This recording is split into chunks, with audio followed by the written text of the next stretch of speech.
পয়সা করে লাগে কেউ সভাপতি বানানি লাগে, এটা আমাদের দরকার আছে। পয়সা করি তো দরকার নাই, আমরা মাহফিল লাগে, কিন্তু সভাপতি বানাইবা একজন ওয়াইজ রে ভুল ধরার লাগি বা সংশোধন করার লাগিয়া যে সভাপতি আপনারা রাখবা, এই অবশ্যই এই যে ওয়াজ করবা হয়তো তার হাম দরজা হইতো আর নাইলে আলা দরজা হইতা, এইরকম একজন মানুষ সম্পর্কে আপনারা সভাপতির আসনে বসাইবা। এর পরে বাকি 14-15টা চেয়ার দিয়ে আপনারা বাকি সভাপতি বসাই না, অসুবিধা কিটা? বুঝবাইছি না আমার কথা? কিন্তু আমরা যার কাছে পয়সা আছে এন্ডে প্রধান সভাপতি, এতে এই জেসা তাউকা আমি কইতাম না কিছু।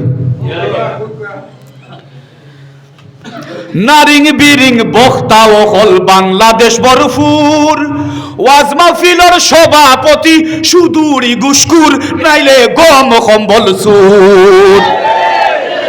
নারিং বিরিং বক্তা অকল বাংলাদেশ ভরপুর, ওয়াজ মাহফিলের সভাপতি সুদূরি গুসকুর নাইলে আটা ময়দা সুর নাইলে গম কম্বল সুর।